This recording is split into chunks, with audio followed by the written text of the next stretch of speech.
저는요 남한산성 읽고 진짜 선생님 이렇게 잘 쓰는 사람이 있나 이런 생각했어요. 겨우 쓴 겁니다. 겨우 그렇죠. 사력을 다해서 쓰셨겠죠. 아니 뭐 정말 겨우 쓴 거예요. 근데요 제가 남한산성 하면은 하늘이 팽팽하다라는 구절이 있어요. 그게 영 잊혀지지가 않아요. 지금도 하늘만 보면 하늘이 팽팽하다. 아, 겨울에는 그런 느낌이 들죠. 그렇지만 사람들 여름에는 잘 이렇게 하늘을 모르잖아요. 보면 하늘이 좀 늘어져 있는 것 같아요. 근데 겨울에 하늘을 보면 하늘이 이렇게 팽팽하게 긴장돼 있고 이렇게 면도칼을 대면 찢어질 것 같은 느낌이 들잖아요. 그러니까 우리가 가령 그 고려자기 같은 거를 들여다보면은 거기 이렇게 팽팽한 느낌이 들어 있어요. 그 파란색 안에. 그것은 참 그 이상한 느낌이죠. 근데 겨울에는 그런 느낌을 받았어요, 저는. 근데 어떤 사람도 이렇게 질감이 다르죠. 김혜자 선생님 보면 팽팽하다는 느낌이 안 들어요.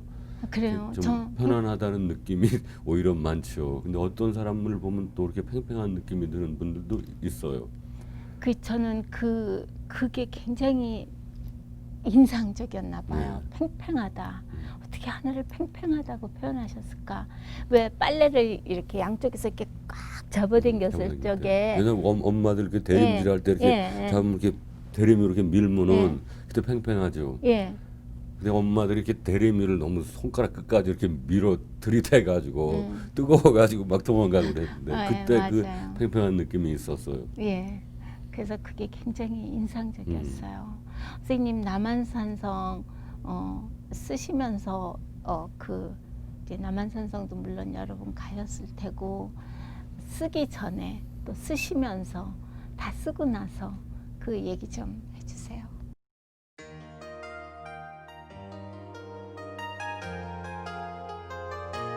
저는 거기 남한산성에 가서 늘 놀았어요. 자전거 타고 가서 놀다가 그 성벽을 보니까 제가 거기 갔을 때는 지금처럼 성벽이 복원이 안 되고 병자호란 때 쓰던 그 낡은 성벽이 그대로 남아 있었어요. 그 잡초에 덮여가지고 다 허물어진 돌무더기 같은 성벽들을 봤죠.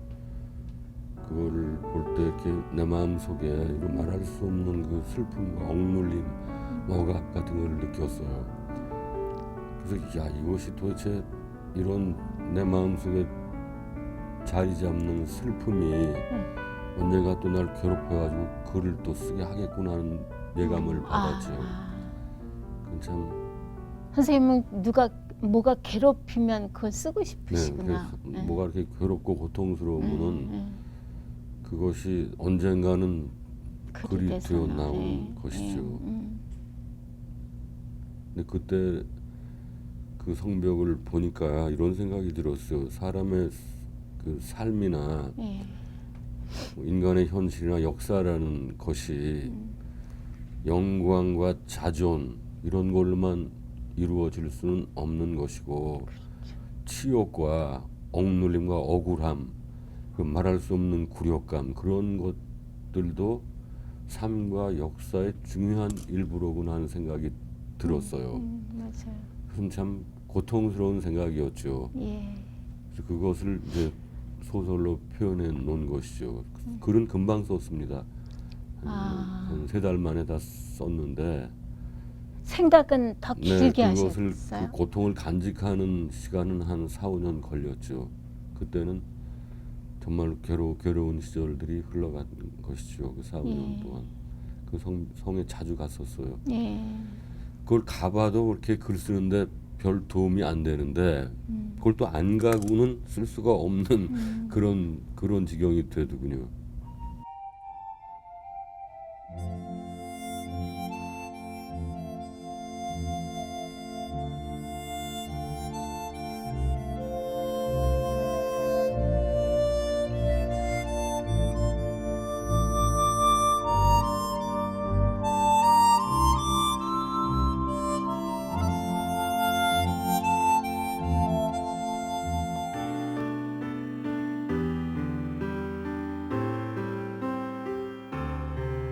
선생님의 글에는 그림이 보여요. 다. 특히 자전거 여행 같은 거 읽으면요. 선생님이 가마요. 네. 그런 걸 쓴 적이 있습니다. 예, 그 도자기 굽는 가마. 예. 그거에 대해서 쓰신 것 중에 그 아주 그 강렬한 불빛에 네, 대해서 물과 같이 푸른색이 돈다고 쓰셨어요.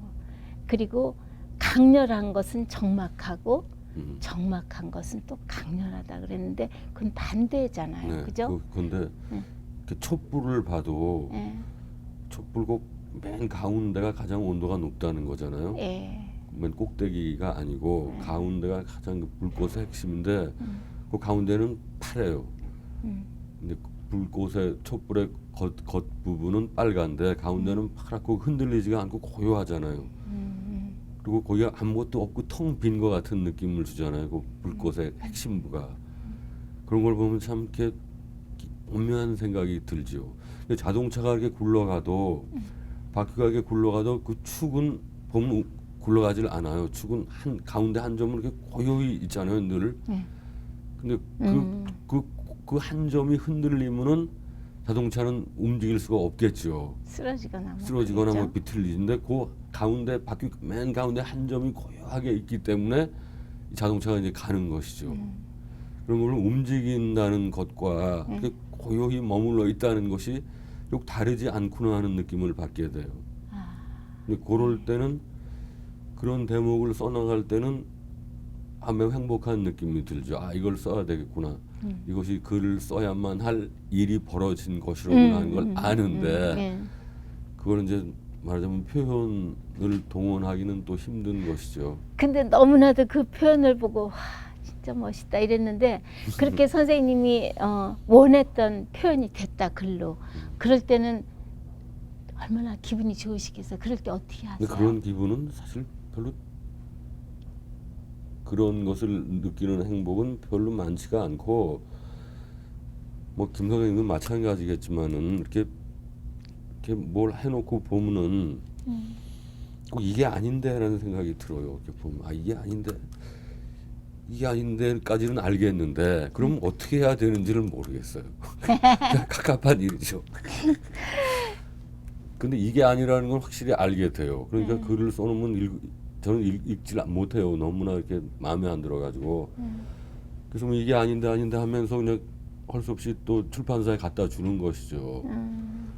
이것이 아니라는 거를 알면서 그걸 알면서 대책이 없이 그냥 출판사에 갖다 원고를 넘길 때 그럴 때는 정말 슬픈 일이죠. 그때의 슬픔이란 이런 말할 수가 없는 것이죠. 근데 그 어쩔 수가 없어요. 매일매일 그런 불완전 속에서 하루하루를 살 수밖에 없는 것이지. 그럼 어떻게 뭐 대책이 없는 것이죠. 그런 불완전 속에서 그걸 견디면서 다시 또 거기에 도전하면서 또 실패하고 그러고다가 하루하루 나이를 먹고 늙어가는 것이죠. 뭐 그걸 어떻게 한꺼번에 해결할 길은 없는 것 같아요. 저로서는. 선생님 자전거 여행요. 네. 저는 거기 속에 책머리에 이렇게 쓰셨어요. 제가 읽을게요. 이 책을 팔아서 자전거값 월부를 갚으려고 한다. 사람들아 책 좀 사가라. 그리고 52살의 여름에 기문은 겨우 쓴다. 그렇게 쓰셨어요. 근데 김훈이라고도 쓸 수 있거든요. 근데 그렇죠. 이 조사를 김훈은이라고 쓰셨어요. 그것은 전혀 다른 말입니다. 그게 달라요. 김훈이 쓴다는 것과 김훈은 쓴다라는 것은 그러니까 거기에 감동했다니까요. 전혀 다른 말이죠. 그럼 그걸 좀 설명하자면은 이런 것인데 설명해 제가 카레 노래라는 책을 썼잖아요. 예. 근데 첫 문장에 버려진 섬마다 꽃이 피었다라고 썼어요. 거기는 나는 처음에 그걸 꽃은 피었다라고 썼다가 며칠 후에 꽃이 피었다라고 바꿨어요. 그 조사 하나를. 근데 꽃이 피었다라는 것은 꽃이 피었다는 사실을 말하는 것이죠. 맞아요. 꽃은 피었다라는 것은 꽃이 피었다는 사실에다가 그럼에도 불구하고 자기의 어떤 감정을 집어넣는 맞아요. 거예요. 그래서 거기선 감정을 빼야 되기 때문에 이로 바꿔놓은 것이죠. 김훈은 쓰다라는 것은 그 감정을 집어넣은 거예요. 왜냐하면 그 뒤에 겨우가 나오기 때문에 겨우 쓴다. 겨우라는 감정과 맞춰 놓으려면은 은이 들어가요. 김후는 겨우 쓴다라고 해야 이게 맞는 아름다운 한국어가 되는 것이죠. 그러니까 이걸 읽으면서 와, 김우는 겨우 쓴다. 이분은 이런 거가 금방금방 생각이 나실까 아니면 한참 생각해서 쓰실까 그 생각을 했어요. 그 한참 생각을 해서 쓰는 것이 그것이 말하자면 저의 연기입니다. 연기. 예. 그 어떤 사람은 그거가 다른 걸 눈치 못 챌 수도 있어요. 그죠? 그렇죠. 예. 그런 것은 정말 민감한 독자들이 알아주시는 건데 그것은 일종의 포즈라고 할 수가 있어요. 포즈. 스타일이죠. 패션. 예. 그러니까 배우들이 이렇게 포즈를 취하는 거하고 포즈. 굉장히 매우 예. 중요한 것입니다. 그렇죠. 왜냐하면 그 포즈나 스타일이라는 것은 그것은 헛되게 꾸미는 것이 아니고 그것은 진실을 드러내는 수단인 것이죠. 예. 그러니까 그건 중요한 거예요. 진실의 일부인 것이죠. 그렇죠. 근데 그거를 가지고 자꾸만 이것은 뭐 헛된 그 겉껍질이다라고 말하는 사람들도 있는데 그 그래요? 사람들은 참 난 틀렸다고 생각해요. 틀렸죠. 저는 왜냐면 이걸 그것은- 보고 선생님을 네, 느꼈는데. 그것은 포즈라는 것은 내용과 관련이 있는 것이고 예. 내용을 드러내는 수단인 것이죠. 예. 그러니까 그건 중요한 것입니다. 예. 그리고 그것은 문화의 일부인 것이에요. 예. 그것이. 선생님 인터뷰 기사에 이렇게 나와 지금은 안 그러신데 되게 사진이 약간 시큰둥한 표정을 지으세요. 그래요. 예, 그러지 않으면 무심한 얼굴. 저는 보면서 그리고 모자를 약간 삐뚤어 이렇게 쓰시고 굉장히 장난꾸러기 같지만 아무 것에도 관심이 없는 것 같은 얼굴을 느낄 때가 있거든요. 그거 이제 좀 이제 근사하게 표현하면 허무 같은 거.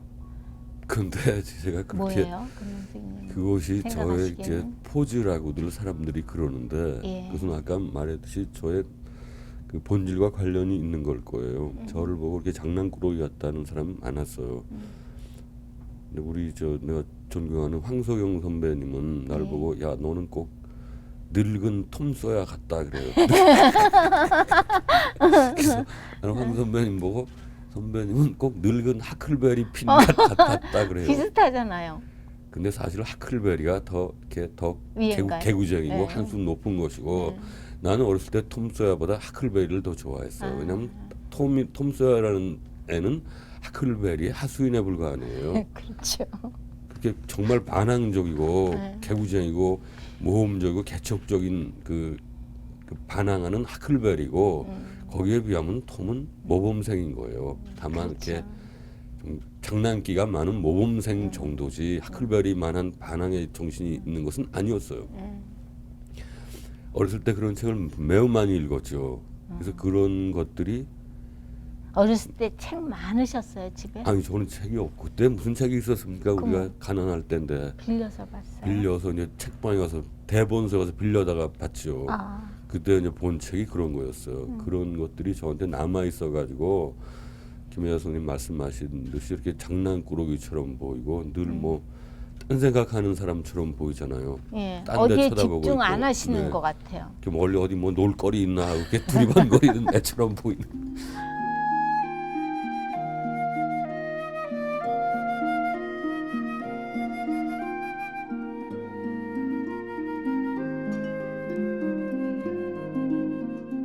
선생님이 참 마음에 드는 표현이다. 이런 거는 여러분 읽어보시나요? 또 내가 이때 이렇게 참 잘 표현했구나.